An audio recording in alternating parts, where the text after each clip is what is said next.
பண்டைய காலத்தில் அமுதபுரி என்றொரு செழிப்பான ராஜ்யம் இருந்தது.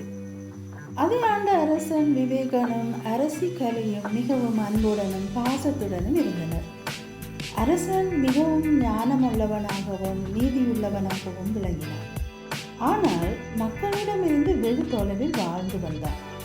அரசி கலை மிகுந்த கருணை கொண்டவர், மக்களுக்கு எப்போதும் ஆதரவாக இருப்பவர். அமுதபுரி ராஜ்யம் அனைத்து வளங்களுடன் இருந்த போதிலும் ஒரு வினோதமான பிரச்சனை இருந்தது. அது என்னவென்றால், அமுதபுரி எல்லைக்குள் எந்த ஒரு வெளிநாட்டவர் வந்தாலும் அவர்கள் ராஜ்யத்தை விட்டு வெளியேற விரும்பினால் அவர்களின் நினைவுகள் அனைத்தும் அழிந்துவிடும். இந்த ரகசியத்தை அரசன் யாருக்கும் சொல்லவில்லை. ஏனென்றால் இந்த நிலைமைக்கு காரணம் என்ன என்பது அவனுக்கும் தெரியாது. வெளிநாட்டவர்கள் இந்த ரகசியத்தை அறியாததால் அவர்கள் அமுதபுரியில் ஒரு மாயாஜால இடம் என்று நினைத்து அங்கு வாழ்ந்து வந்தனர். ஒருமுறை ஒரு அண்டை ராஜ்யத்தின் இளவரசன் அமுதபுரியில் இருந்த கலைக்கோள்களை காண வந்தான். அவன் அமுதபுரியின் கலைகளையும் மக்களையும் கண்டு மகிழ்ச்சி அடைந்தார். இருப்பினும் அவனுக்கு ஏதோ ஒரு விசித்திரமான சக்தி ராஜ்யத்தை ஆள்வதை உணர்ந்தான். அவன் இந்த ரகசியத்தை அறிந்து கொள்ள முயற்சி செய்தான். அரசன் விவேகனுக்கு இந்த இளவரசனை பற்றி தெரிய வந்தது. அரசன் இளவரசனை தடுத்து நிறுத்துவதற்கு பல வழிகளை முயற்சித்தான். ஆனால் இளவரசனால் தடுக்க முடியவில்லை.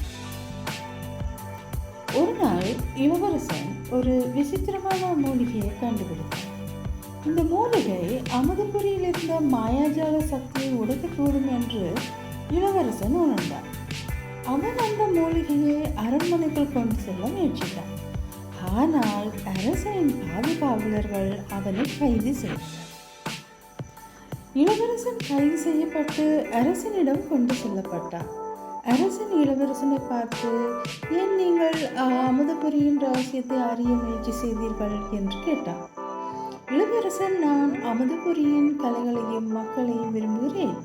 ஆனால் ஒரு ராஜ்யம் ஒரு ரகசியத்தை வைத்திருப்பது எனக்கு பிடிக்கவில்லை என்று பதிலளித்தார்.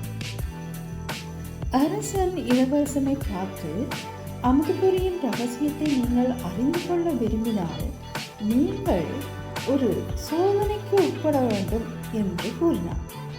இளவரசன் சோதனையை செய்ய ஒப்புக்கொண்டார். அரசன் இளவரசனுக்கு ஒரு புதிரை கொடுத்தார்.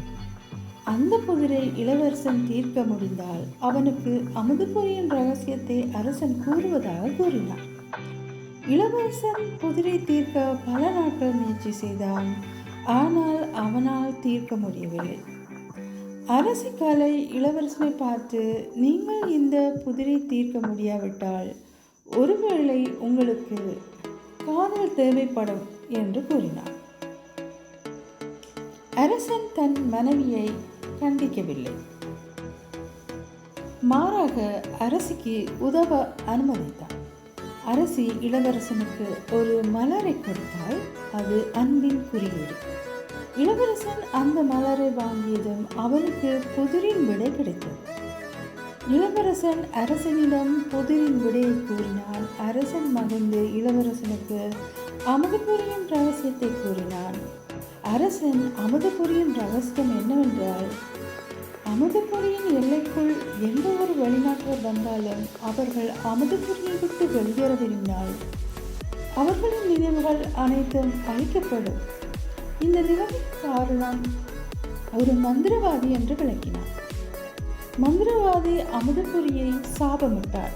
அதன் விளைவாக இந்த விசித்திரமான நிலை ஏற்பட்டது.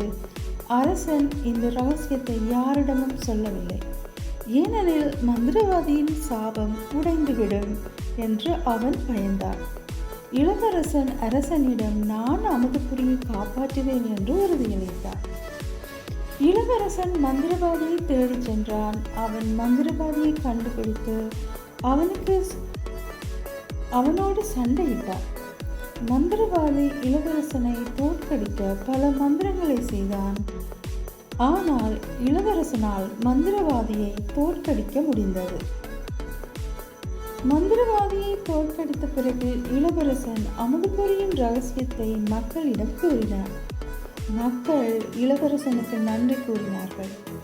மேலும் அமதுபுரியை காப்பாற்ற இளவரசனுக்கு உதவினார்கள். மந்திரவாதியின் சாபம் நீங்கியதும் அமதுபுரி ராஜ்யம் எப்போதும் போல மகிழ்ச்சியுடன் வாழத் தொடங்கியது. அரசன் விவேகனும் அரசி கலையும் தங்கள் அன்பான ராஜ்யத்தில் மகிழ்ச்சியுடன் வாழ்ந்து வந்தனர்.